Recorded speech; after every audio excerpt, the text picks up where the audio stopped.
నమస్కారం. లక్ష్మి చెప్పే కథలకు స్వాగతం. వీణులతో వీక్షించటానికి సిద్ధం కండి.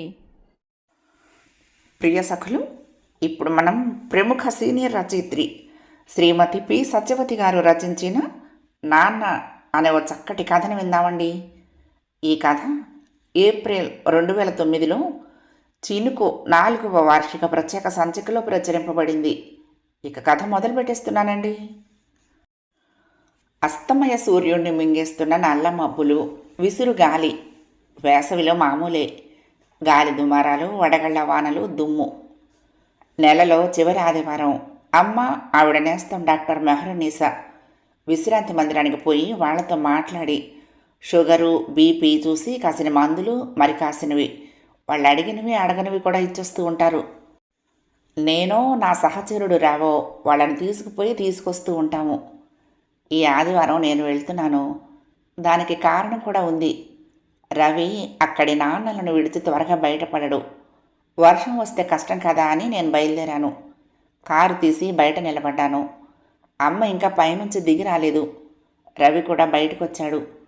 మా ఎదురింటి మహతి వాళ్ళ నాన్నను తీసుకొచ్చినప్పటి నుంచి ఆ కుటుంబాన్ని చూడటం రవికి ఒక ఇష్టమైంది.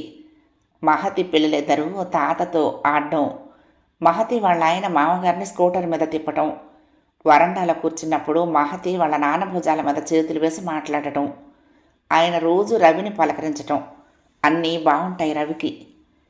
రవికి నాన్న అంటే ఇష్టం. అతనికి నాన్న లేడు. అతను ఇంకా అమ్మ కడుపులో ఉండగానే ఆయన పోయాడు. వాళ్ళింట్లో గదిలోనే ఉండే ఆయన ఫోటోయే అతనికి తెలుసు. తను వాళ్ళ ఊరు వెళ్ళినప్పుడల్లా ఆ ఫోటోలకి కొత్త గంధం పొట్టు దండలు కొని వేసి వస్తూ ఉంటాడు. మహతి వాళ్ళ అమ్మ ఈ మధ్యనే పోయింది. మహతి చాలా బ్రతిమలాడిన మీదట వాళ్ళ నాన్న మొన్ననే వచ్చాడు ఇక్కడికి. మహతి వాళ్ళ నాన్నలాగా మా అమ్మ మాతో ఉండదు. తన ఇల్లు మాకు ఇచ్చి తను పైన 3 గదులు వేసుకుని ఉంది. ఎవరిల్లు వాళ్ళకు ఉండాలని ఆవిడ నమ్మకం. తన భోజనం కూడా తానే వండుకుంటుంది. రిటైర్ అయినాక చాలా వ్యాపకాలు పెట్టుకుంది. మహతి వాళ్ళు మా ముందు నుంచే కాల్ ట్యాక్సీలో బయటికి పోయారు. అమ్మ వచ్చి కారు ఎక్కింది. నువ్వు త్వరగా తెమలాలి, వర్షం వస్తే కష్టం అని ఆమెకు ఒక హెచ్చరిక చేసి మెహర్ పిన్ని ఇంటికి పోయి ఆమెను ఎక్కించుకుని పోయే దారిలో వాళ్ళు కొని బూట్ అంతా నింపేశారు. అప్పటికే చినుకులు మొదలయ్యాయి. అక్కడ నరసమ్మ, మహాలక్ష్మి, విశ్వనాథం, క్రిస్టోఫర్ వీళ్ళంతా మెహర్ పిన్నిని వదిలేసరికి వర్షం రానే వచ్చింది. వైపర్లకు పరీక్ష పెట్టింది. 2 విలువైన వ్యక్తులను జాగ్రత్తగా ఇల్లు చేర్చటం. పైగా అమ్మ తెల్లవారితోనే కృష్ణా ఎక్స్ప్రెస్కి విజయవాడ వెళ్ళాలి. అంత పొద్దున్న మమ్మల్ని శ్రమ పెట్టకుండా తెలిసిన ఆటో మధుని రమ్మని చెప్పింది. బట్టలు, పేపర్లు సర్ది పెట్టుకుంది కూడా. ఆదివారాలు అమ్మని భోజనానికి పిలుస్తాను. కారు దిగటంతోనే అమ్మ లోపలికి పరిగెత్తింది. నేను మా కోసం కొన్న వాటిని తీసుకుని కారు గరాజులో పెట్టి లోపలికి వస్తూ కూర్చున్న వ్యక్తిని చూశాను. ఎక్కడో చూసినట్లు అనిపించింది. రవికి ఇలాంటి పండు వాకింగ్ స్నేహితులు చాలామంది ఉన్నారు. లోపలికి పోతూ ఉంటే రవే నన్ను పిలిచాడు. పిలిచి ఈమె వసంత అని నన్ను చూపించి, ఈయన రామ్మోహన్ గారు మీ నాన్నగారట అన్నాడు, ఎలాంటి ఉద్వేగమో కనపరచకుండా. నేను చలనం కోల్పోయి ఒక్క క్షణం ఆగి లోపలికి పరిగెత్తాను. అమ్మ స్టవ్ వెలిగించి కుక్కర్ పెట్టి గిన్నెలో బియ్యం వేసి కడుగుతోంది. హాల్లో ఉన్నాయన్ని చూడు, రామ్మోహన్ గారు మా నాన్నట, గుర్తుపట్టు అని రొప్పుతూ ఆవిడ్ని చేయి పట్టుకుని లాక్కొచ్చాను. అమ్మ వచ్చింది. ఒక్క నిమిషం నిలబడి చూసింది. బయట వర్షం కురుస్తూనే ఉంది. పేరు అదే, మనిషి అతనే అని గిన్నెలో మరి కాసిన బియ్యం వేసింది. కుక్కర్ పెట్టి అక్కడే కుర్చీలో కూర్చుంది. కౌంటర్ పైన ఉన్న కిటికీ బయట సన్షేడ్ మీద పడే వర్షం ధారలు దీపం వెలుగులో పూసల దండల్లా మెరుస్తున్నాయి. గాలి విసురుకు స్టవ్ మంట చెదురుతుందని కిటికీ మూసేసింది అమ్మ. నీలం జీన్సు, పైన తెల్లని టీషర్టు, ఖరీదుగా కనిపిస్తున్న కళ్ళజోడు, జామపండు మొహం, వెండి క్రాఫు. నన్ను పరిచయం చేసినప్పటి ఆయన చిరునవ్వుకు నేను ప్రతిగా నవ్వలేదు. ఎలా నవ్వుతాను నేను? రవితో నా పరిచయం స్నేహమై అది స్థిరపడి ఒకరి వ్యక్తిగత విషయాలు ఒకరం తెలుసుకున్నప్పుడు అతను, అయ్యో నీకు నాన్నలేడా, మన ఇంట్లో ఒక నాన్నైనా ఉంటాడనుకున్నా అన్నాడు. నువ్వు మీ నాన్న ఫోటోకి దండలు మారుస్తూ ఆయన్ని చూస్తూ ఉంటావు. మా ఇంట్లో మా నాన్న ఫోటో లేదు. ఉన్నా దానికి మేము దండలు వేయలేము. ఎందుకంటే ఆయన చనిపోలేదు, మమ్మల్ని విడిచి వెళ్ళిపోయారు అని చెప్పాను. రవి తల్లి తన భర్తతో కలిసి జీవించింది కేవలం 3 ఏళ్లే అయినా ఆవిడ ఆయనకు పరమ భక్తురాలైపోయింది. ఆయన్ని గురించి కొడుక్కి ఎంతో గొప్పగా చెప్పింది. అంతేకాదు తండ్రి లేకపోవటం చాలా దురదృష్టమని, ఆయన ఉండి ఉంటే రవి ఇంకా వృద్ధిలోకి వచ్చేవాడని చెప్పింది. అదంతా రవి నమ్మాడో లేదో కానీ నాన్న లేకపోవటాన్ని వృత్తంలో ఒక క్వార్టెంట్ లేకపోవటం అంటాడు. అమ్మ టేబుల్ మీద 4 కంచాలు పెట్టింది. రవి ఆయన్ని భోజనానికి పిలిచాడు. వర్షం కురుస్తూనే ఉంది. అమ్మ సరిగ్గా తినలేకపోతుందేమో అనుకున్నాను.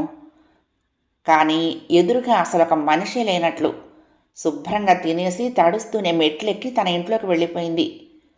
తినేటప్పుడు రవి ఆయన ఏవో మాటలు మాట్లాడారు కానీ అమ్మ నేను మౌనంగా ఉండిపోయాము. రవి ఆయనకు అతిథులకు ఇచ్చే గదిలో పక్క వేసి పడుకోమన్నాడు. వర్షం కురుస్తూనే ఉంది. నేను వసంతతో మాట్లాడాలి అన్నాడాయన.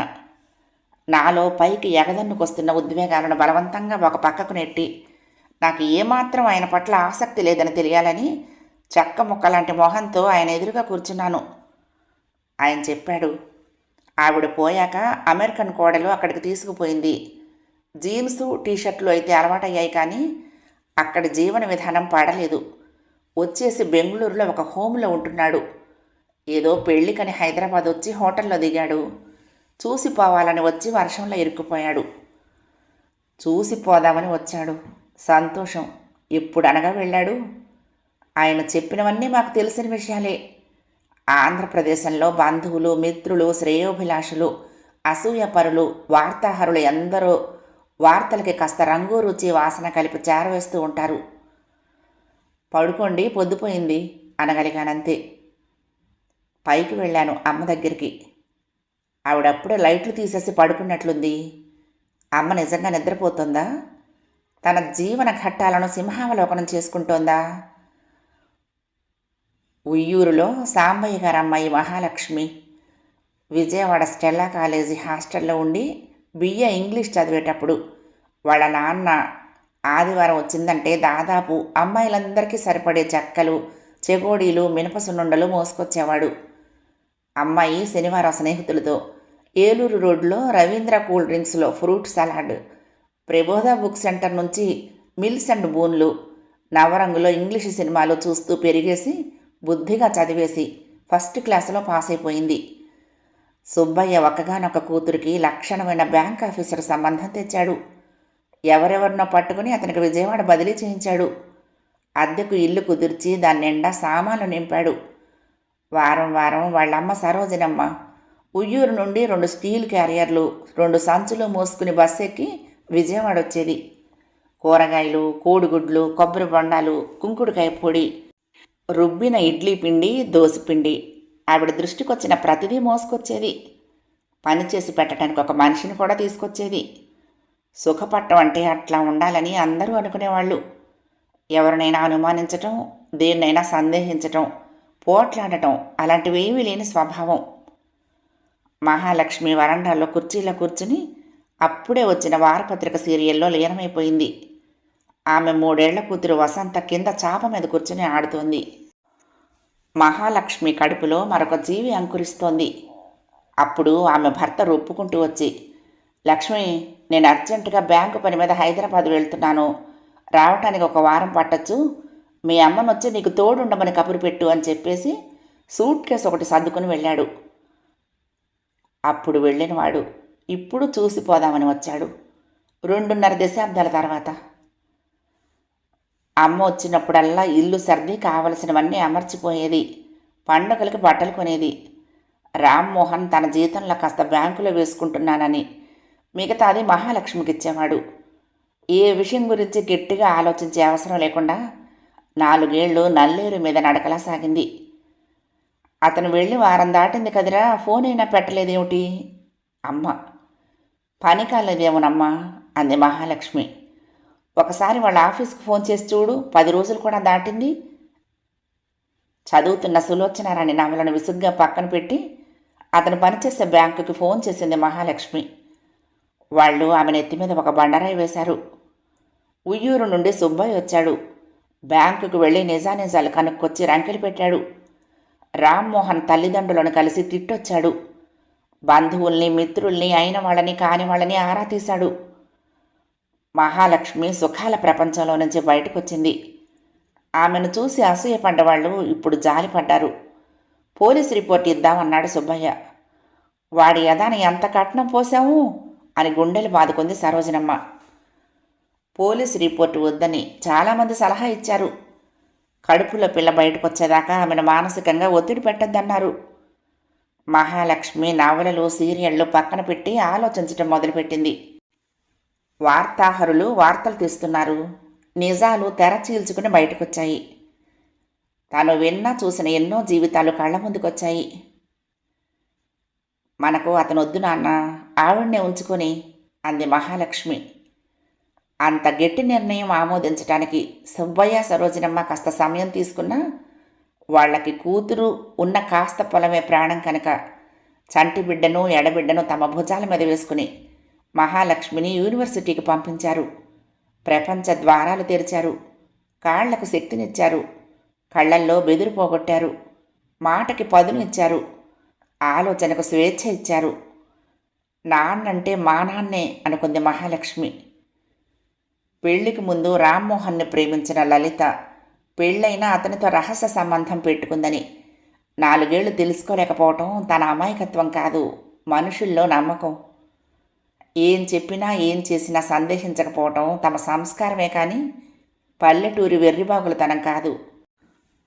చెయ్యవలసింది చేయలేకపోవటం పిరికితనమైతే ఆ పిరికితనానికి 2 స్త్రీలను బలి చేయటం నేరం.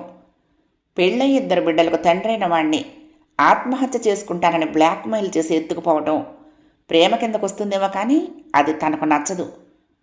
వాళ్ళిద్దరినే ఉండమను, మనకొద్దు అనుకుంది. మహాలక్ష్మి చదువులో నుంచి, ఉద్యోగంలో నుంచి, దాని విరమణ నుంచి ఇప్పుడు ఇతర వ్యాపకాల్లోకి ఎదిగింది. పిల్లల్ని ఎదగనిచ్చింది, మాట్లాడనిచ్చింది, అనుకున్నది చెయ్యనిచ్చింది.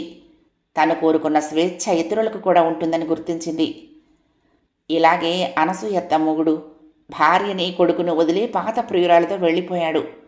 ఇలా పిరికిగా చెప్పకుండా కాదు, ఏం చేస్తారో చేసుకోండని చెప్పి మరిగిపోయాడు. అనసూయత చదువుకోలేదు. ఆ తర్వాత చదువుకోవాలని అనుకోలేదు. పుట్టింట్లోనే ఉండిపోయింది. కొడుక్కి పెళ్లి కూడా అయ్యాక ఆవిడ భర్త ప్రియురాలు చనిపోయింది. అనసూయత్త ఎందుకు పలకరించడానికి వెళ్ళిందో అర్థం కాదు, అక్కడే ఉండిపోయింది. ఆ సంగతి తెలిసినప్పుడు మహాలక్ష్మి ఒకసారి మూసేసిన తలుపు మళ్ళీ తీయటానికి మనసెలా ఒప్పుతుందో పాపం అనసూయ అంది. నేనైతే ఆ తలుపు తీసేసి గోడ కట్టేస్తాను అని కూడా అంది. ఆవిడ రామ్మోహన్ గారికి మేడ మీద తలుపు తీయదు. రవి అతన్ని పిలిచి లోపల కూర్చోబెట్టినందుకు కూడా ఏమీ అనదు. ఎవరి ఇల్లు వాళ్ళిష్టం, ఎవరి సెంటిమెంట్లు వారిష్టం, ఎవరి నిర్ణయాలు వాళ్ళిష్టం. మీ ఇల్లు మీ ఇష్టం అంటుంది. రేపొద్దున ఆయన వెళ్ళబోతూ ఉంటే ఇంకా 2 రోజులు ఉండండి అని రవి అన్నా కూడా ఆవిడేమీ అనదు. మరి తనేమనాలి? నిద్ర రావటం లేదు. వర్షం జోరు తగ్గినట్లే ఉంది. మంచం మీద నుంచి లేచి మంచినీళ్ళు తాగుదామని వస్తూ ఉంటే అద్దంలో మొహం చూసి ఉలిక్కి పడ్డాను. ఆయన్ని చూడగానే ఎక్కడో చూసినట్లు ఎందుకు అనిపించిందో నాకు తెలుస్తోంది. ఆయనంతా నా పోలికే. నన్ను చిన్నప్పుడంతా జాంపండు అనేవాళ్ళు. నాలో ఎక్కడో సానుభూతి అంకురిస్తోందా? ఇదేమిటిలా? నేను కూడా రవిలాగా. అమ్మలా నేను గోడ కట్టుకోలేదు, కంచె మాత్రమే వేశాను. ఎందుకంటే నేను గోడ కట్టే పరిస్థితులు ఏర్పరచిన సంస్కారం మా అమ్మది. తన స్వేచ్ఛకు ఎవరడ్డొచ్చినా ఊరుకొని ఆమె ఎవరి స్వేచ్ఛను ప్రశ్నించదు. నేనేం చెయ్యాలో తెల్లవారేలోగా నేను తేల్చేసుకోవాలి. కథ సమాప్తం. ప్రియ సఖులు, ఈ కథ మీకు నచ్చితే తప్పకుండా లైక్ చేయండి, షేర్ చేయండి, కామెంట్ చేయండి, సబ్స్క్రైబ్ చేసుకుని నన్ను ఎంకరేజ్ చేయండి. ఉంటానండి. ప్రేమతో లక్ష్మి, కృష్ణాతీరం దుర్గమ్మ సన్నిధానం. నమస్తే.